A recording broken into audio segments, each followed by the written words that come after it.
Crime की दुनिया में कुछ राज गहरे होते और हर एक चेहरे में कई चेहरे छुपे होते और हत्या के दाग बड़े गहरे होते। मिटाने को सुराग परत दर परत कई पहरे होते हैं, लेकिन हर पर्दा हटेगा और हर राज खुलेगा। क्राइम सीन में बचता हर अपराधी फिरेगा। नमस्कार, क्राइम सीन में स्वागत है आप सभी का और आपके साथ मैं हूं इश्तियाक अहमद। एक बार फिर से मैं हाजिर हूं क्राइम में छिपी गुत्थी को सुलझाने के लिए और आज हम क्राइम सीन में खबरों की शुरुआत करेंगे उत्तर प्रदेश के पीलीभीत से, और जहां पर शर्मसार करने वाली खबर सामने है, जहां पर नवविवाहिता ने देवर और ससुर पर रेप का आरोप लगाया। जी हां, उत्तर प्रदेश के पीलीभीत में एक शर्मसार कर देने वाला मामला सामने आया, जहां पूरनपुर इलाके में एक नवविवाहिता ने अपने देवर और ससुर के खिलाफ उसके संग रेप की कोशिश करने का संगीन मामला दर्ज कराया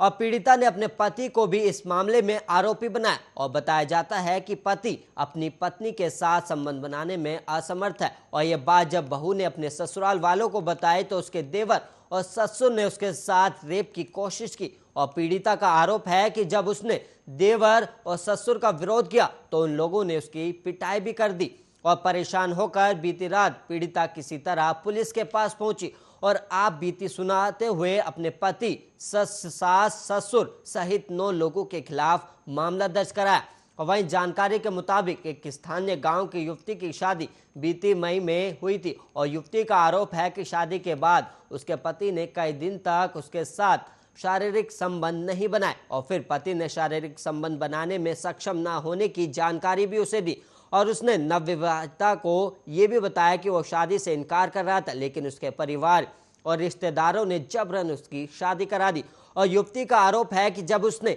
इस बात की जानकारी अपनी सास को दी तो उसने देवर से संबंध बनाने का तर्क दिया और इसी के बाद उसके देवर ने एक रात उसके कमरे में घुसकर रेप का प्रयास किया और विरोध करने पर उसकी पिटाई भी की गई। और फिर अगली रात उसके ससुर ने उसके साथ दुष्कर्म की कोशिश की और विरोध करने पर फिर उसकी पिटाई कर दी गई। और कुछ दिन बाद तबीयत खराब होने की सूचना मिलने पर मायके वाले 31 मई को पीड़िता को विदा कराकर अपने साथ घर ले आए। इस दौरान लड़की की हालत में सुधार होने पर 25 अक्टूबर को उसके घर पंचायत हुई और पंचायत में लड़के पक्ष को दहेज वापस करने को कहा गया। और आरोप है कि तब लड़की के ससुरालियों ने गाली गलौज कर उसे जान से मारने की धमकी भी दे डाली। और अब पुलिस ने पीड़िता विवाहिता की ओर से शाहजहांपुर निवासी उसके पति, ससुर और देवर समेत 9 लोगों के खिलाफ गंभीर धाराओं में रिपोर्ट भी दर्ज कराई है और पुलिस अब इस मामले की छानबीन में जुटी हुई है और अभी तक किसी की गिरफ्तारी नहीं हो पाई है।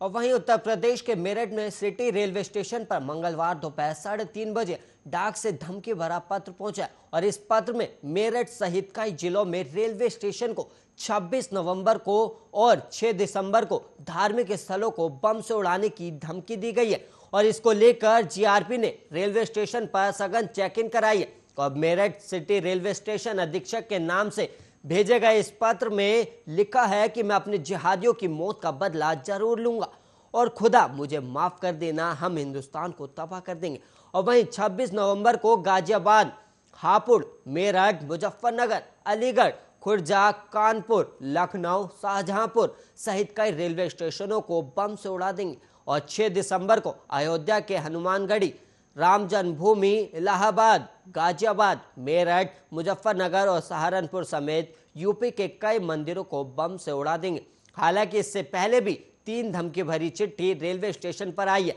और इस पत्र को पढ़ने के बाद स्टेशन अधीक्षक आरपी सिंह ने जीआरपी थाने में एफआईआर दर्ज कराई और इसके बाद जीआरपी और आरपीएफ ने बम डिस्पोजल की टीम को लेकर रेलवे स्टेशन पर चेक इन अभियान चलाया। और वहीं बताया कि मंगलवार दोपहर में डीआरएम डीमी गर्ग ने रेलवे स्टेशन का निरीक्षण भी किया था और जीआरपी प्रभारी विजयकांत सत्यार्थी ने बताया कि संवेदनशील मामले को देखते हुए शाम को सभी ट्रेनों में चेकिंग कराई गई और वहीं प्लेटफॉर्म पर मेटल डिटेक्टर की मदद से यात्रियों के सामान की भी चेकिंग की गई।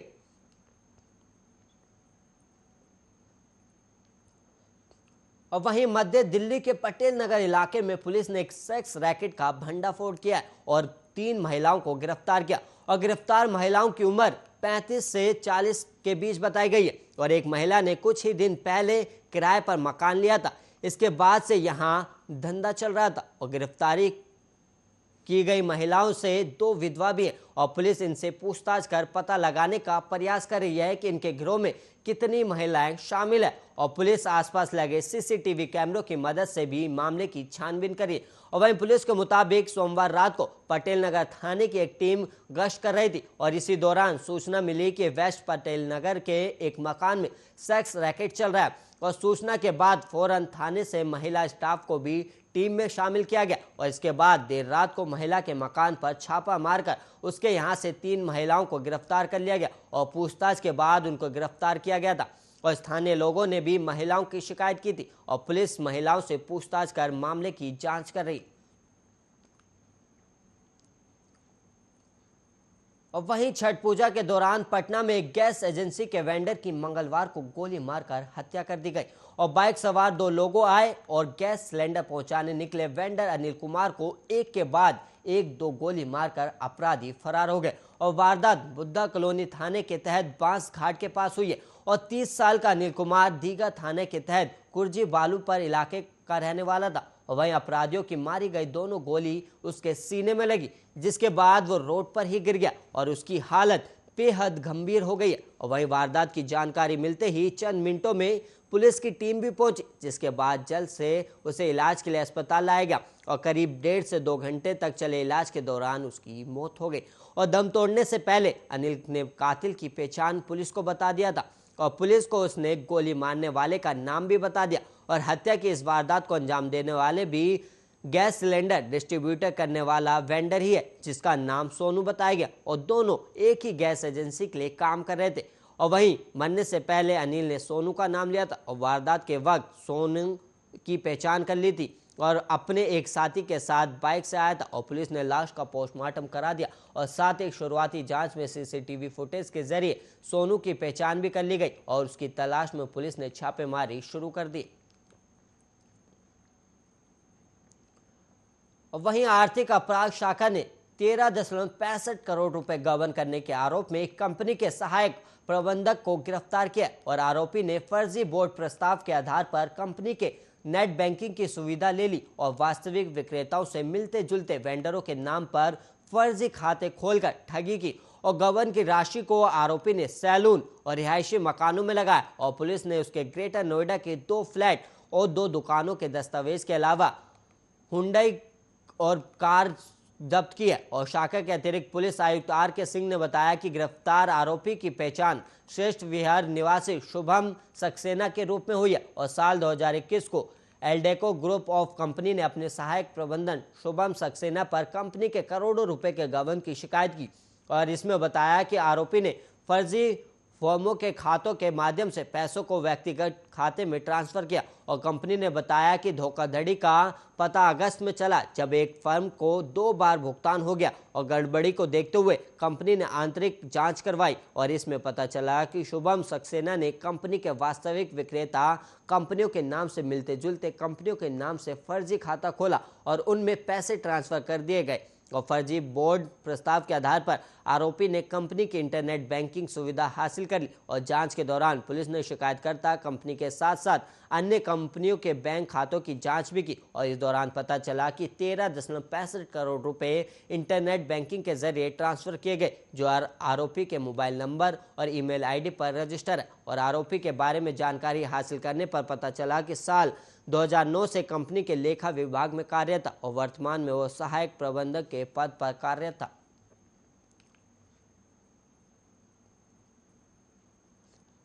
और वहीं औरैया जिले में अजीतमल कोतवाली क्षेत्र के पूर्व हरसहाय में सोमवार देर रात खेत पर आपसी विवाद के बाद चाचा और भतीजे में मारपीट हो गई और देर रात घटना से गुस्साए भतीजे ने चाचा की लाठी डंडे से पीट कर हत्या कर दी और घटना की जानकारी मिलते ही संबंधित थाने की पुलिस भी मौके पर पहुंची और पुलिस ने शव को कब्जे में ले लिया और वहीं घटना के बाद से आरोपी फरार चल रहा है और वहीं पूर्व हरसहाय निवासी भारत सिंह का भतीजा शाम को विवाद हुआ था और इसी से नाराज भतीजे ने रात करीब 12 बजे के करीब चाचा पर लाठी से हमला कर दिया और वहीं परिजन घायल को अस्पताल लेकर पहुंचे जहां डॉक्टरों ने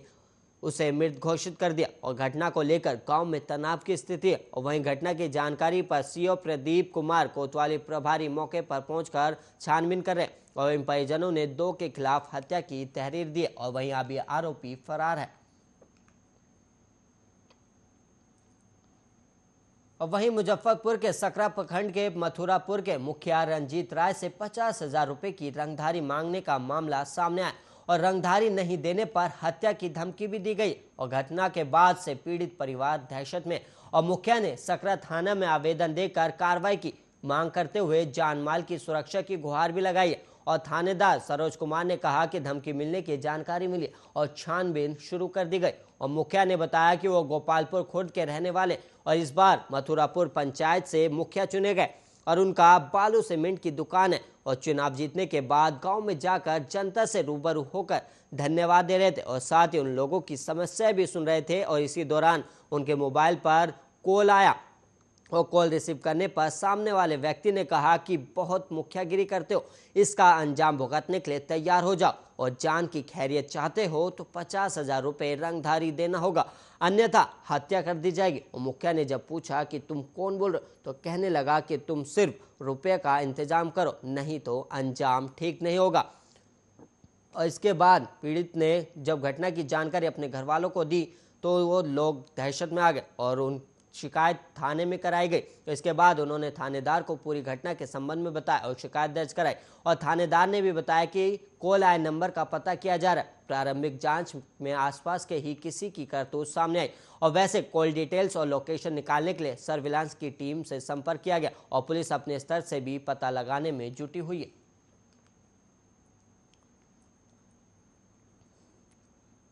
और वहीं गुजरात के सूरत शहर में 2.5 साल की बच्ची के साथ बलात्कार और उसकी हत्या किए जाने का मामला अभी शांत भी नहीं हुआ था कि शहर के वराचा इलाके से एक और नाबालिग बच्ची के साथ बलात्कार का मामला सामने आया। हालांकि नाबालिग बच्ची को अपनी हवस का शिकार बनाने वाले शख्स को पुलिस ने गिरफ्तार कर लिया और सूरत शहर के वराचा पुलिस थाना द्वारा गिरफ्तार किए गए शख्स का नाम संतोष चौहान है और संतोष चौहान कूड़ा उठाने का काम करता है और शराब के नशे में चूर संतोष चौहान वर्षा थाना क्षेत्र के बरोड़ा प्रेस्टेज इलाके में एक शौचालय के बाहर कूड़ा उठाने गया था और उसी दौरान उसकी नज़र एक 12 साल की नाबालिग बच्ची पर पड़ी और उस बच्ची को चॉकलेट देने के बहाने शौचालय के पास बुलाया और फिर उसके साथ दुष्कर्म किया गया। और बच्ची के रोने की आवाज़ जब वहां से गुजरने वाले लोगों के कानों तक गई तो उन्होंने संतोष को मौके पर ही धर दबोचा था और पुलिस को सौंप दिया था और बच्ची की आपबीती सुनकर उसकी मां थाने पहुंची और एफआईआर दर्ज करवाई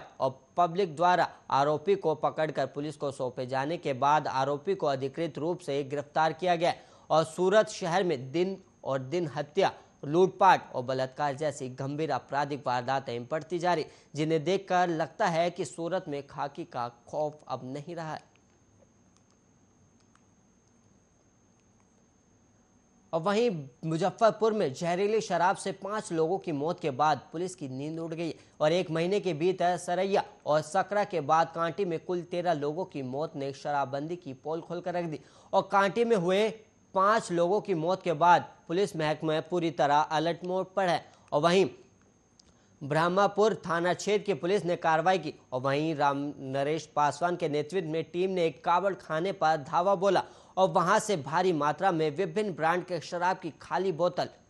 रैपर, स्टिकर और ढक्कन बरामद हुए और वहीं कबाड़ खाना का संचालक मौके से फरार हो गया। और वहीं जानकारी पर एसएसपी जयंतकांत खुद भी मौके पर पहुंचे और वहीं उन्होंने बारीकी से पूरे कावड़ खाने की चप्पे चप्पे की तलाशी ली और देखा कि यहां पर नकली शराब बनाने का धंधा चल रहा था और जब्त की बोतल 10,000 बताई गई और उसे रखने के लिए अलग से एक सुरक्षित शेड बनाया गया था और पुलिस ने जब्ती के साथ इसे सील कर दिया और संचालक के मोबाइल पर पुलिस ने कई बार कॉल भी किया लेकिन उसने नहीं उठाया और अब उसका लोकेशन पता किया जा रहा है और जिले के सभी थानेदारों में अपने अपने क्षेत्र में विशेष अभियान चलाकर 2 दर्जन से अधिक शराब धंधेबाजों को गिरफ्तार भी किया गया। और वहीं एसएसपी जयंतकांत ने कहा कि सभी थानेदारों को टास्क दिया गया और हर साल में शराब बिक्री पर रोक लगनी चाहिए, अन्यथा संबंधित थानेदार पर कार्रवाई होगी। और वहीं कबाड़ खाने से एक शराब की खाली बोतल मिली है और इस मामले में फरार आरोपी की तलाश में छापेमारी की जा रही है। और वहीं उत्तर प्रदेश के कासगंज की सदर कोतवाली की हवालत में बंद एक युवक की संदिग्ध मौत हो गई और वहीं बताया जा रहा है कि एक लड़की भगाने के आरोप में युवक को पूछताछ के लिए एक दिन पहले पुलिस ने उठाया था और घटना के बाद पुलिस महकमे में हड़कंप मचा हुआ है। और वहीं परिवार वालों ने पुलिस पर हत्या का आरोप लगाया और कस्टडी में संदिग्ध मौत के बाद पुलिस की बड़ी लापरवाही भी सामने आई है। और अल्ताफ के पिता का कहना है कि उन्होंने सोमवार की शाम खुद अपने बच्चों को पुलिस को सौंपा था और वहीं 24 घंटे के बाद पता चला कि मेरे बच्चे ने फांसी लगाकर आत्महत्या कर लिया और मुझे लगता है कि पुलिस वालों ने ही फांसी लगाकर हत्या कर दी। और इस मामले में एसपी रोहन प्रमोद बोत्रे ने इंस्पेक्टर सहित 5 पुलिसकर्मियों को सस्पेंड भी कर दिया और उनका कहना है कि जब पुलिस पूछताछ कर रही थी तभी उसने पुलिसकर्मी से बाथरूम जाने की बात कही और वहीं पुलिसकर्मी ने उसे हवालत के अंदर बने बाथरूम में भेज दिया और कुछ देर तक बाहर न आने पर कर्मचारी द्वारा जाकर देखा गया तो उसने जैकेट के हुडी में लगे डोरी को नल में बांधकर अपना गला कस लिया था। और अल्ताफ की संदिग्ध मौत का मामला जैसे ही सामने आया तो पुलिस के दावे पर सवाल उठने लगे, क्योंकि जिस नल से फांसी लगाने की बात कही जा रही है उसकी ऊंचाई महज 2 फीट होगी और ऐसे में सवाल उठता है कि कोई 2 फीट ऊंचे नल पर लटक कर कैसे फांसी लगा सकता है। और कांग्रेस समेत विपक्ष ने इस मुद्दे पर सरकार को घेरना भी शुरू कर दिया। और वहीं बिहार के समस्तीपुर में मंगलवार की देर रात अपराधियों ने पेट्रोल पंप पर लूटपाट की और घटना मुफस्सिल थाना क्षेत्र के चांदना पेट्रोल पंप की है, जहां बाइक सवार बदमाशों ने हथियार के बल पर पेट्रोल पंप कर्मी से 16,000 रुपए लूट लिए। और घटना की सूचना कर्मियों ने पुलिस को दी और सूचना पर मुफस्सिल थाना की पुलिस घटनास्थल पर पहुंची और थाना अध्यक्ष प्रवीण कुमार मिश्र ने बताया कि पुलिस सीसीटीवी फुटेज के आधार पर जांच में जुटी हुई है और घटना को लेकर घायल पुकर कुमार से बताया कि ग्राहकों को तेल दे रहा था और इसी दौरान पीछे से आकर 4 की संख्या में बदमाशों ने उसके सिर पर वार कर दिया और मारपीट के बाद पिस्टल लगाकर पैसे निकालने को कहा, नहीं तो गोली मार देगा, ये भी कहा गया। और इसी दौरान पीड़ित के चाचा वहां पहुंचे और अपराधियों को पेट्रोल उठाकर डराया तो तभी सब भाई भाग निकले और 16,000 रुपए की लूट हुई। और वहीं स्थानीय लोगों ने बताया कि मंगलवार की देर रात चांदना पेट्रोल पंप पर 2 बाइक सवार 4 बदमाश ने पिस्तौल के बल पर पंप के नोजल कर्मी से मारपीट की और उससे लगभग 16,000 रुपए लूट लिए और पिस्तौल लहराते हुए वहां से भाग निकले। और घटना की सूचना पर पहुंची पुलिस ने घायल कर्मी को इलाज के लिए सदर अस्पताल में भर्ती कराया और पंप पर लगे सीसीटीवी कैमरे की फुटेज के आधार पर जांच में जुटी हुई है पुलिस। और वहीं आज के क्राइम सीन में इतना ही। फिर मुलाकात होगी क्राइम की कुछ चौंका देने वाली वारदातों के साथ और हमारी नजरों से नहीं बच पाएगा कोई भी अपराध, चाहे नेता हो या फिर आम इंसान। हर अपराध का होगा पर्दाफाश। और ऐसी ही तमाम खबरों के लिए आप देखते रहिए आर्या न्यूज।